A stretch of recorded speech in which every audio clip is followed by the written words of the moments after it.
नमस्कार साथियों, मैं हूं राहुल। आप देख रहे हैं ज्ञान ज्योति यूट्यूब चैनल। जैसा कि बता दूं, मैं आज अपन जिस टॉपिक का डिस्कस करने वाले हैं वो है पासा।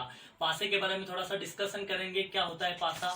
पासा जैसे कि आप सामने एक आकृति दिख रही है, एक पासा है। पासा क्या होता है? पासे के अंदर 6 सतह होती है, 12 भुजाएं होती है तथा 8 सीट्स होते हैं। जैसा कि बताया जाए कि पासा के अंदर एक घनाकार आकृति हो सकती है और एक घनाकार आकृति के साथ में घनाभ की आकृति भी हो सकती है। साथियों, क्वेश्चन किस टाइप से इसके अंदर पूछा जाता है कि निम्न पासे में 2 के विपरीत सतह का अंक का मान क्या होता है या 1 के विपरीत अंक के मान क्या है। इसका मतलब ये है कि इसके विपरीत सतह के बारे में हम डिस्कस करेंगे। लेकिन पासे के कुछ प्रकार होते हैं, उसमें सबसे पहले प्रकार की अपन बात करने वाले हैं वो है मानक पासा। मानक पासा की अपन बात करें, एक ऐसा पासा जिसमें दिखने वाली सतह का योग या दिखने वाली सतह का योग 7 नहीं हो। इसका मतलब ये है कि उसके विपरीत सतह के अंकों का योग 7 होगा। साथियों, वापस बता रहा हूं, मानक पासा किसे कहते हैं? मानक पासा एक ऐसा पासा होता है। और साथियों, एक बात बता दो, पासे के अंदर 6 सतह में से 3 सतह हमें दिखती है और 3 सतह जो हमें नहीं दिखती वो 3 सतह की विपरीत सतह होती है। और पूछा जाता है निम्न सतह के विपरीत सतह का मान, अंकों का मान क्या होगा। तो साथियों, सबसे पहले मानक पासे के अपन डिस्कस कर रहे हैं और मैंने बताया कि ऐसा पासा होता है जिसके अंदर हम देखा जाए विपरीत सतह के अंकों का योग निकालना होता है। तो देखा जाए तो मान लीजिए यहाँ पर 1 लिखा हो, यहाँ 3 लिखा हो, यहाँ 2 लिखा हो। इसका मतलब दिखने वाली सतह का योग, अंकों का योग 7 नहीं हो। देखते हैं, 1 और 3 4 होता है, इसका मतलब 7 नहीं है। 1 और 2 3 होता है, 2 और 3 5 होता है, इसका मतलब दिखने वाले सतह का अंकों का योग 7 नहीं है। इसका मतलब ये मानक पासा है। यदि दिखने वाले सतह के अंकों का योग 5 नहीं है, 7 नहीं है, इसका मतलब विपरीत सतह के अंकों का योग 7 होगा। इसका मतलब 1 में क्या जोड़ा जाए? 7 होगा। तो 1 में 6 जोड़ते हैं, 7 होगा। इसका मतलब 1 का विपरीत अंक 6 होगा। 2 में क्या जोड़ा जाए? 7 होगा। 2 में 5 जोड़ते हैं, 7 होता है। इसका मतलब 2 का विपरीत अंक होगा 5।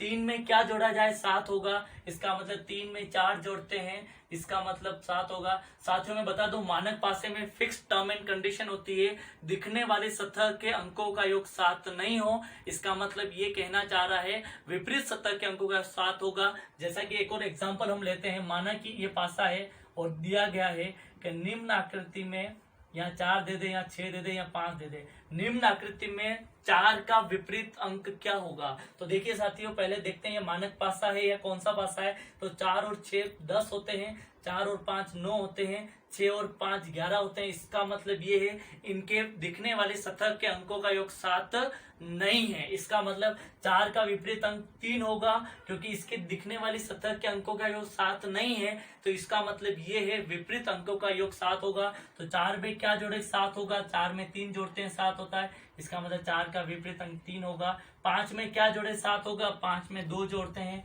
तो 5 का विपरीत अंक 2 होगा। 6 में क्या जोड़े? 7 होगा। 6 में 1 जोड़ते हैं। तो साथियों, मैंने आपके सामने पासे में सबसे पहले प्रकार के पासे का डिस्कशन किया, जिसका नाम है मानक पासा। इस पासे में सिर्फ एक पासा दिया हुआ होता है और नियम ध्यान रखिएगा, इसमें दिखने वाली सतह, क्योंकि 3 सतह आपको दिखेगी और 3 सतह जो नहीं दिखेगी उन्हीं के अंकों के बारे में पूछा जाएगा। तो मानक पासे की बात करें, दिखने वाले सतह का योग 7 नहीं हो, इसका मतलब विपरीत सतह के अंकों का 7 होगा। Thank you so much. साथियों, नेक्स्ट क्वेश्चन जो मैं आपको बताने जा रहा हूं, नेक्स्ट क्वेश्चन में इससे पहले एक अपन ने घन लिया था, यानी एक पासा लिया था। आज अपन डिस्कस करने वाले हैं 2 पासे की। जब 2 घन दिए हो या 2 पासे दिए हो तो 2 पासों में अपन कैसे डिस्कस करेंगे। देखिए साथियों, सबसे पहले जब 2 पासे आपके सामने हैं तो दोनों पासों में ये देखा जाएगा कि कौन कौन से अंक इन दोनों पासों में कॉमन है। जैसा कि देखा जाए कि 2 यहाँ पर भी है, 2 यहाँ पर भी है, 1 यहाँ पर भी है, यहाँ 1 नहीं है, लेकिन 5 यहाँ पर भी है, 5 है, यानी 2 5 2 5, बचा हुआ 1, यहाँ बचा 3, तो इसका मतलब 1 का विपरीत 3 होगा। साथियों, वापस मैं रिपीट कर रहा हूं, जो कॉमन शब्द है या कॉमन आपके इसके अंदर लेटर्स है या कॉमन आपके अंदर अंक है, लेटर्स भी हो सकते हैं, अंक भी हो सकता है, कुछ भी दिया जा सकता है सतहों पर। साथियों, ध्यान रखिएगा, वापस मैं बता रहा हूं, जब 2 पासे आपको दिए हुए हो, दोनों पासों में कॉमन अंकों को अपन देखेंगे, कॉमन अंकों को अपन काट देंगे। जैसे 2 5 से 2 5 कट गया, यहाँ बचा 1, यहाँ बचा 1, तो 1 का विपरीत अंक 3 होगा या 3 का विपरीत अंक 1 होगा। इसका मतलब 1 का विपरीत अंक हमारा आंसर आएगा 3। साथियों, वापस इसी क्वेश्चन का आंसर इस टाइप से निकालेंगे।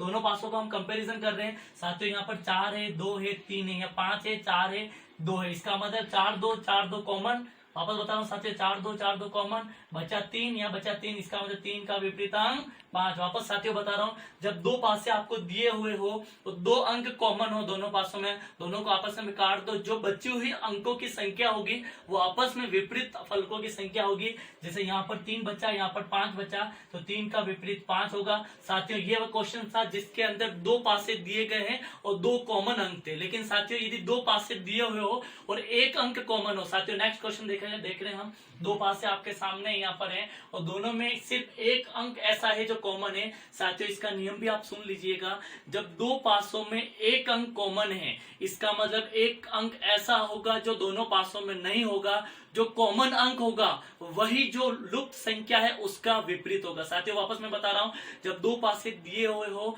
और एक अंक कॉमन हो, जो एक अंक कॉमन होगा वह उसका विपरीत होगा जो लुप्त संख्या है। जैसे साथियों देखिए यहाँ पर 2 है, 3 है, 4 है, 5 है, 6 है, लेकिन साथियों क्या नहीं है, एक नहीं है। यहाँ पर दोनों में कॉमन अंक क्या है, 2, इसका मतलब 2 का विपरीत अंक 1 होगा। साथियों वापस मैं रिपीट कर रहा हूं, जब दो पासे दिए हुए हो और दोनों पासों में सिर्फ एक अंक कॉमन हो, जो लुप्त संख्या होगी, जो संख्या नहीं दे रखी होगी, जो कॉमन संख्या का विपरीत होगा। साथियों क्या है, यहाँ देखते हैं दोनों पासों में कंपैरिजन करते हैं, तो दोनों पासों में एक ऐसी संख्या जो नहीं है और यहाँ कॉमन संख्या जो है वो 2 है, इसका मतलब 2 का विपरीत 1 होगा। जब आपको सामने दो पासे दिए गए, क्वेश्चन का आंसर 2 का विपरीत जाएगा वो 1 अंक जाएगा। अब देखिए इसी के क्वेश्चन के बेस पर ये क्वेश्चन से देखिए दोनों पासों को अपन कंपैरिजन करते हैं। तो साथियों देखिए 1 2 3 4 5, इसका मतलब कौन सा अंक नहीं है, 6 अंक नहीं है, 6 वाला नहीं है। और दोनों में कॉमन अंक क्या है, कॉमन अंक 1 है, इसका मतलब 6 का विपरीत 1 हुआ। साथियों वापस मैं बता रहा हूँ, दो तरह के हमने पासे पढ़े, एक पासों में दो पासे दिए हुए थे और दो अंक कॉमन थे, दोनों को काट दिया, बचे हुए दोनों अंक आपस में विपरीत होंगे। दूसरे टाइप का जब दो पासे दिए हुए हैं और एक अंक कॉमन है और एक लुप्त संख्या जो हमें नहीं पता है, जो कॉमन अंक होगा वही लुप्त संख्या का विपरीत अंक होगा। Thank you so much.